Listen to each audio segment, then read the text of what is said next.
सर्दियों में चारों तरफ फूलों की बहार ही बहार।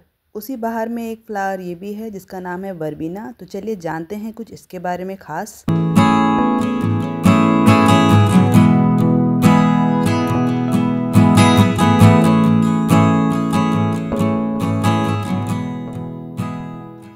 मल्टी कलर में आने वाले इस फ्लावरिंग प्लांट को आप बहुत ही आसानी से घर में ग्रो कर सकते हो। जैसे कि आप देख रहे हो, ये बहुत सारे ब्यूटीफुल शेड्स में आता है। हर शेड एक से बढ़कर एक, और इस प्लांट को घर में लगाना बहुत ही आसान होता है।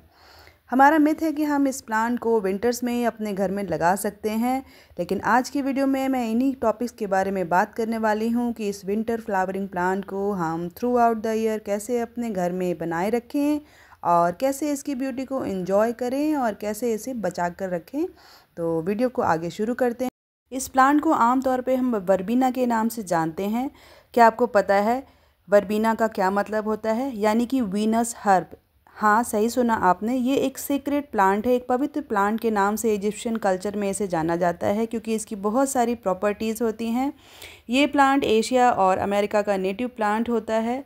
तो चलिए देखते हैं इस प्लांट के सॉइल मिक्सचर को हम कैसे तैयार कर सकते हैं। जैसे कि मैंने आपको शो किया, आप इस तरह से इसका सॉइल मिक्सचर बनाइए और समर में भी इस प्लांट को अपने घर में जगह दीजिए और इसे हेल्दी बनाए रखिए। जैसे कि आप देख रहे हो, यहाँ पर मैं अपने प्लांट की डेड हेडिंग कर रही हूँ क्योंकि प्लांट की डेड हेडिंग करना बहुत ज़रूरी है। स्पेंट फ्लावर को अगर आप अपने प्लांट से नहीं निकालोगे तो आपका प्लांट और ज़्यादा ब्लूम नहीं करेगा और उसकी फ्लावरिंग पर भी इफ़ेक्ट आता है।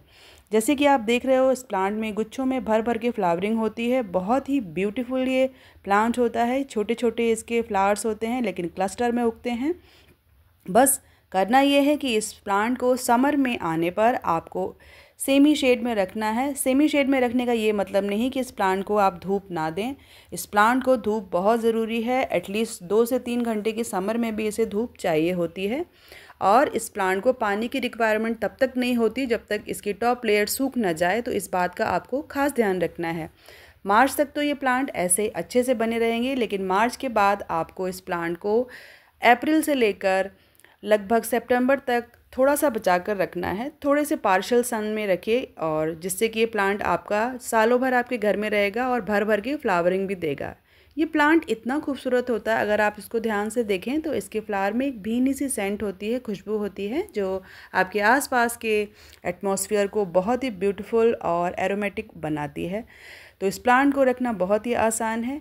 इसकी एक और वैरायटी होती है लेमन वर्बीना। उसको तो बहुत ही अच्छा होता है कंज्यूम करना। उसको चाय के फॉर्म में लोग यूज़ करते हैं। इससे उनका डाइजेस्टिव सिस्टम बहुत अच्छा रहता है और काफ़ी अच्छे अच्छे पैक्स में आता है। आप चाहो तो सर्च कर सकते हो उसको। आप इसकी लीव्स को ड्राई करके भी बना सकते हो। फ्रेश लीव को भी आप पानी में बॉईल करके चाय बना सकते हो, लेकिन वो वैरायटी अलग होती है।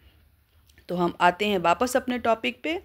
तो यहाँ पर आप देख सकते हो कि मैंने सनलाइट की बात कर दी। मैंने आपको बताया कि इसका सॉइल मिक्सचर कैसा होना चाहिए। वाटरिंग भी इस प्लांट को बहुत ज़्यादा नहीं चाहिए। अगर आपसे भूल चूक हो भी जाती है तो ये प्लांट बिल्कुल भी आपसे नाराज़ नहीं होगा, आपके घर में बना रहेगा। बस आपको टाइम टू टाइम इसकी पिंचिंग करनी है और आपको 15 दिन में एक बार अच्छा सा कोई फर्टिलाइज़र इसमें देना है। तो ये प्लांट आपके घर में परमानेंट बना रहेगा और इसी तरह से फ्लावरिंग देगा और समर के संग संग विंटर में भी, आने वाले विंटर में भी इसमें फ्लावरिंग अच्छे से आपको मिलेगी। आप चाहो तो इसको प्रोपोगेट कर सकते हो थ्रू छोटी छोटी जो स्टेम दिख रही है वहाँ से भी आप इसको निकाल के अलग अलग प्रोपोगेट कर सकते हो। बट मैं आपको रेकमेंड करूँगी कि आप इस प्लांट को सीड से ही ग्रो करिए। आप मार्केट से सीड लाइए। ये देखिए, ऐसे इसके सीड दिखते हैं। आप चाहो तो घर में जो फ्लावर स्पेंड हो चुके हैं, सूख चुके हैं, उससे भी आप, ये देखिए, यहाँ से इसके सीड्स बनते हैं। ये जो फ्लावर सूख चुके हैं, यहाँ से आप इसके सीड को निकालोगे तो वो भी आप आसानी से नेक्स्ट सीज़न के लिए ग्रो कर सकते हो। तो है ना मज़ेदार। ये देखिए, ये जनाब मेरे घर के इंस्पेक्शन करने वाले। तो इस प्लांट के बारे में मैं आपको एक और बात बताना चाहूँगी कि इस प्लांट को आसपास रखना हमारे हेल्थ के लिए बहुत ही अच्छा होता है, क्योंकि सुंदर सुंदर प्लांट अगर हमारे घर के आसपास हों तो माहौल भी अच्छा रहता है और हमारा मूड भी फ्रेश रहता है। तो देखिए, इस तरह से आपको यहाँ पर मैं सीड निकाल कर दिखा रही हूँ।